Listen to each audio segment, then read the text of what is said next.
ഒരാള് അയാൾക്ക് നിർബന്ധമായ കാര്യമല്ല, അയാൾക്ക് നിർബന്ധമൊന്നുമില്ല, അങ്ങനത്തെ ഇൻഷുറൻസ് സംവിധാനങ്ങൾ ഏതെങ്കിലും എടുക്കുന്ന ഘട്ടം വരികയാണെങ്കിൽ അതെന്തായിരിക്കണം, എന്താണ് അതുകൊണ്ടുള്ള നിയമം എന്താണ്? ഒരാൾക്ക് അത്തരം സംവിധാനങ്ങൾ പോളിസികൾ ഉപയോഗപ്പെടുത്തുകയാണെങ്കിൽ അതിൽ നിന്ന് അയാൾ അടച്ച സംഖ്യ മാത്രമേ തിരിച്ചെടുക്കാൻ പോലും പാടുള്ളൂ. അപ്പൊ നിങ്ങൾ തിരിച്ചു വയ്ക്കും, പിന്നെന്തിനാ അടക്കണത്? അതാണ് ഇസ്ലാം പറയുന്നത്. ഇനി ഞാൻ പറയട്ടെ, ഈ വിഷയവുമായി ബന്ധപ്പെട്ട ഇസ്ലാമിക കിതാബിൽ ചോദിക്കുന്ന ഒരു ചോദ്യമുണ്ട്, എന്തുകൊണ്ട് അത് പറ്റാതിരിക്കാനുള്ള കാരണം നിങ്ങൾക്ക് തന്നെ ബോധ്യമുണ്ട്.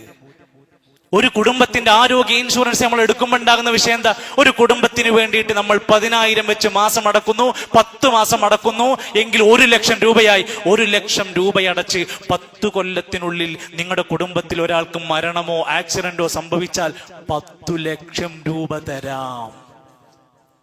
അപ്പൊ എന്താ സംഭവിക്കുന്നത്? അവിടെ ഒരാൾക്ക് അങ്ങനെ സംഭവിച്ചാൽ 10 ലക്ഷം അയാൾക്ക് ലാഭമാണ്, 9 ലക്ഷം ലാഭമാണ്.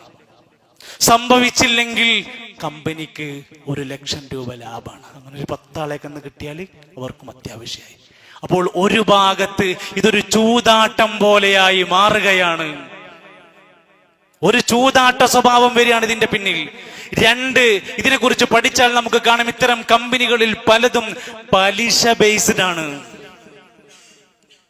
അല്ലാതെ ഇത് മുതലാവില്ല.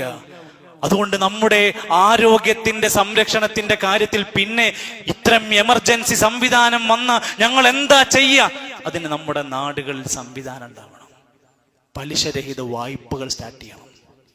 അത് കൊണ്ടുപോകൽ വലിയ പ്രയാസമാണ്. പേടിച്ചു കൊണ്ടുപോകാൻ ഒരുപാട് ആളുണ്ടാവും, തിരിച്ചടക്കൂല.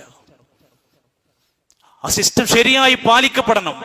ഒരു പലിശരഹിത വായ്പ സംവിധാനം കാണണം. മറ്റൊന്ന് തകാഫുൽ സംവിധാനങ്ങൾ നമ്മുടെ നാട്ടിൽ മഹല്ലുകളിൽ ഉണ്ടാവണം. ഇത്തരത്തിലുള്ള എമർജൻസി സംവിധാനങ്ങൾ വന്നാൽ ഒരു 100 പേര് കൂടുന്നു, ഓരോരുത്തരും മാസം ഓരോ വിഹിതം 1000 രൂപ വെച്ച് അടക്കുന്നു. അതിൽ ആ മാസം ആർക്കാണോ വീട്ടിൽ കല്യാണം വന്നു, അതല്ലെങ്കിൽ ഒറ്റ എമർജൻസി കേസുകൾ വന്നു, ആ മാസം അയാൾക്ക് കൊടുക്കും. എക്സ്ട്രാ പൈസ ഒന്നുമില്ല, അടച്ച പൈസ.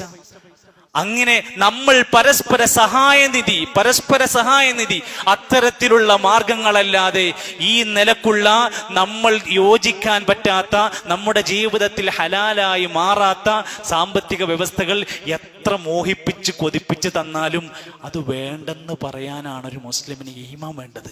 വേണമെന്ന് പറയാൻ ഒന്നും ആവശ്യമില്ല. അല്പം പണത്തിനോടൊരു മോഹം മാത്രം ഉണ്ടായാൽ മതി, കുടുംബത്തിനോടൊരു ചെറിയ ഇഷ്ടം മാത്രം ഉണ്ടായാൽ മതി, അവരൊക്കെ ഇതിൽ ചെന്ന് വീണുപോകും.